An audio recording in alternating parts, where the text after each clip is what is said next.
Since 2021, there have been 5 college basketball players who've transferred up to major conference programs from lower levels and gotten drafted in the same year. Trey Murphy in 2021, Tari Eason and Jake LaRavia in 2022, and now Dawson Connect and Jalen Wells in 2024.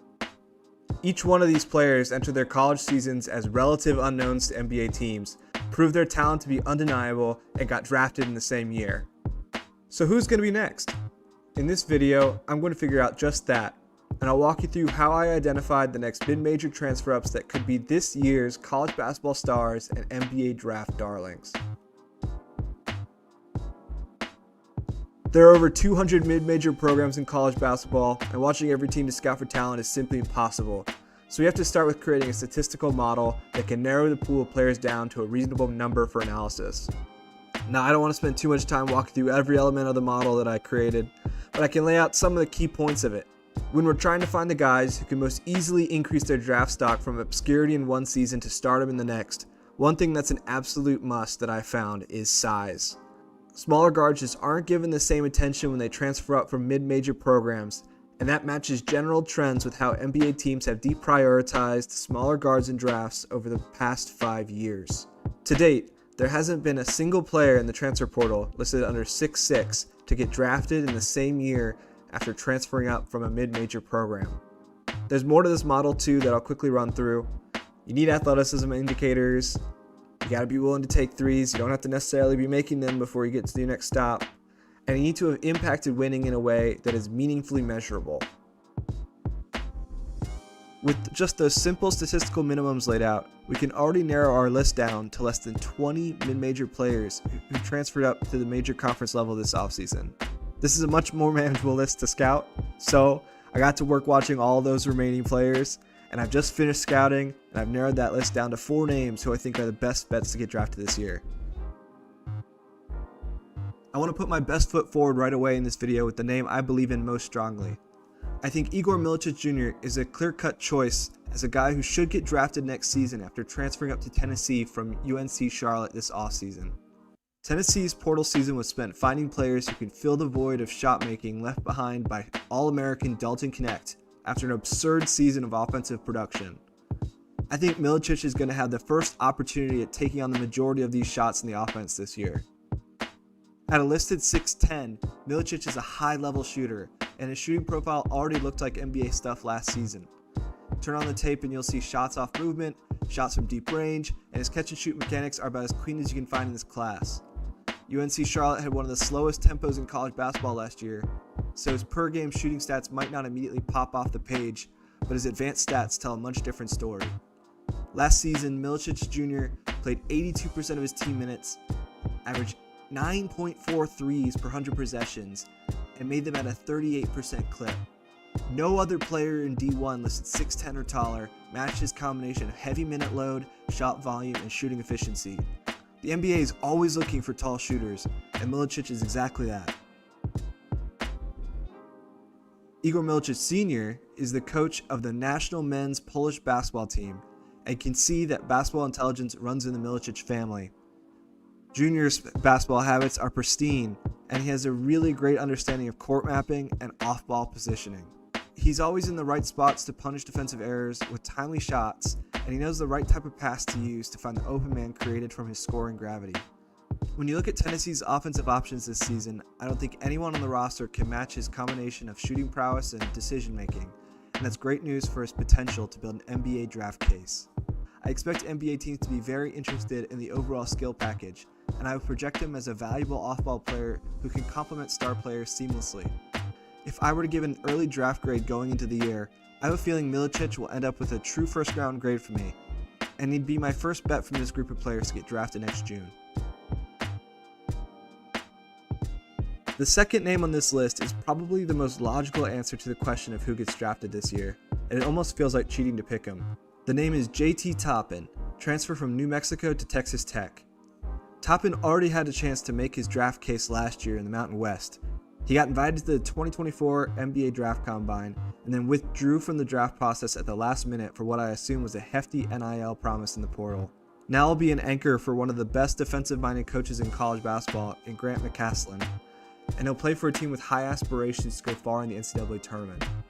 Toppin offers defensive versatility in his ability to both defend the perimeter and protect the rim with natural shot blocking instincts. Toppin was 4th among all Division I freshmen in block rate last year, and showed he has a great sense for defending in space and using his athletic 7-foot wingspan to swat shots. I've always felt that you can learn more about a player's feel and approach to the game with the way they defend away from the ball than anywhere else, and Toppin passes all tests in this department. He's just a really savvy, defensive jack-of-all-trades who immediately translated to the college level as a freshman. Offensively, it's a little trickier. His work inside is very efficient, and he has good rollman instincts, so there's a foundation here to work from. But he's 6'7" with a 7-foot wingspan, and Toppin's probably going to have to spend a lot of time at the 4 in the NBA, which we haven't really seen enough of yet, specifically in his ability to be a spacer. I mentioned at the beginning of the video that my simple model says that mid-major transfers who get drafted in year 1 just have to take threes, not make them. Well, JT Toppin was 35% from 3 last year, but he only attempted around 1 3 a game, which barely qualifies for this list. The mechanics definitely need some work if he's going to be taking threes at volume, which could be problematic for NBA spacing if he ends up playing the 4 instead of 5. In that sense, his draft stock reminds me a lot of Deron Holmes a year ago, where scouts labeled him as a 4 because of his height and forced him to prove he could shoot to work his way into the first round. Texas Tech should be a great situation for Toppin, but it also might be a situation where he needs a couple years to truly start standing out in the Big 12, which for my money is the best conference in college basketball. But he's already got fans in the NBA, and he'll have plenty of opportunities to make more this year, so I think he's a good bet to get drafted after this season or next.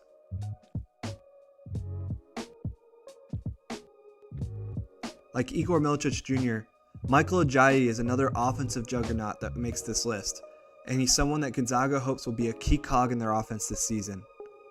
Ajayi is a prototypical 6'7", athletic, sweet shooting forward whose season at Pepperdine last year really went under the radar in draft conversations. His efficiency on threes and long twos was completely absurd.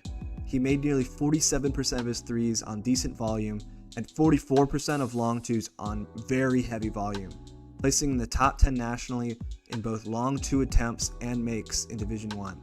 His mid-range jumper is really smooth and has a natural fade to it that creates NBA-level space on its release, and that might be the most apparently translatable NBA skill of any player we'll talk about in this video. The 3 ball was hyper-efficient last year, but his mechanics from 3 do carry some questions. He seems hesitant to take threes and typically defaults to relocating to the mid-range, and he needs to clean up his mechanics so that they're more consistent shot-to-shot when he stretches his range to the NBA line. Ajayi has only played 1 year of D1 ball up to this point, but he'll be a young senior next season after spending 2 years in Washington State JUCO ball. I think scouts are going to be excited to see him finally play in a more competitive environment. In the Lorenzo Romar era at Pepperdine, it could be really tough to properly gauge defensive potential of NBA prospects when the team-wide defensive execution was disastrous to the point of not really being a proper evaluative environment. Ajayi's defensive performance last year raised more questions than answers, and at Gonzaga, I'm going to be taking a deep look at how Ajayi holds up on that end of the floor to get a sense of how playable he might be as a rookie. Ajayi was an NBA draft combine invite this past spring. He has a prototypical NBA athletic profile at 6'7", and he has promising shooting indicators to lean on going into this season. So I like this pick here as a transfer up who can establish his draft stock in the second round or better with a solid senior year. The last name I'll give an extended preview to spent the last few years terrorizing opposing offenses at North Texas and will now be playing for Rick Pitino at St. John's. Aaron Scott is a defensive monster with an awesome highlight reel of event creation. He's got an ideal forward frame with notable length and consistently puts himself in proper position to be disruptive and impactful. He may not be a Ryan Dunn type athlete as a defender, but he's definitely a standout athlete in a college context, and he has natural strength to his frame that he should be able to add to with ease as he gets older. To me, there's no question that defense translates to the NBA level, so he really just has to answer questions about what his offensive role might look like as a pro. And on that end, most of the questions that come with his offensive game center on the handle and his comfort as a play finisher. His handle is pretty simple as a straight line driver, and if his initial driving angle is taken away, he tends to take tough jumpers instead. He also struggles to finish fluidly around the basket, and it leads to a lot of blown layups, tough jumpers, and not as many foul drawing opportunities as you'd hope. If there's a saving grace to Aaron Scott's offensive profile, it's his corner three-point shooting, and in my view, that grades his NBA level easily. Scott made over 40% of his threes from the corners last year with decent volume, and that's when that volume is stunted by North Texas having the third slowest offensive tempo in Division I last season. He can also hit threes from the wing. His shot is generally pretty smooth with a high release point. Maybe the load time needs to be sped up, but overall, an encouraging shooting profile that gives NBA teams hope that he'll offer something offensively at the next level. I think Scott has a solid chance of getting drafted, maybe the lowest of the four we've mentioned, but a good chance, because he's playing a premium position that he can defend with excellent size, technique, and intelligence. He's able to hit open threes as an off-ball role player, but it doesn't play in Scott's favor that the NBA is quickly evolving with dramatically increasing skill demands from every position offensively.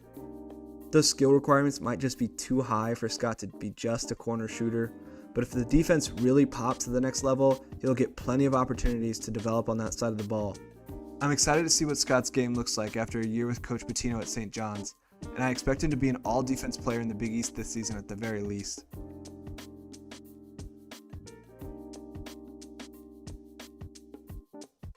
Those are the four names that I wanted to give an extended look at, but I still want to give a quick shout out to some honorable mentions here that didn't make my list.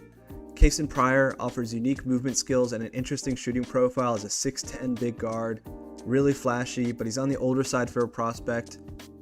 St. Thomas is a big 6'6 smooth operator point guard with a lot of craft to his game, who is known as an elite shooter out of high school. John L. Davis is a Calipari guard with an already well-established reputation from his time at Florida Atlantic. Calipari guards tend to get drafted, though Davis is shorter than our model prefers. Tucker DeVries transferred to West Virginia after his dad was hired as coach there. The shot making has been a known commodity for years now, and someone will give him a chance. Whether he gets drafted or not, he'll end up on a roster. Anthony Del Orso is a 6'6 pure shot creator who plays with an exceptionally high level of craft, but doesn't really offer a lot defensively right now and might need some time to learn how to scale his game down at Arizona. He might be a 2-year guy here. And Darlin Stone Dubar is a long 6'8 wing with a high motor, smart defense, and a jumper that's efficient, but probably needs some changes to be effective on an NBA floor. If you made it to the end of this video, really appreciate you giving it a full watch. Make sure you check some of these guys out early in the season, and give this a like and subscribe. Help me get a little bit larger as a channel. I'm very excited to come out with more content this cycle. I'm going to start doing some NBA breakdowns. Got plenty of scouting videos on the way, so I'll talk to you soon.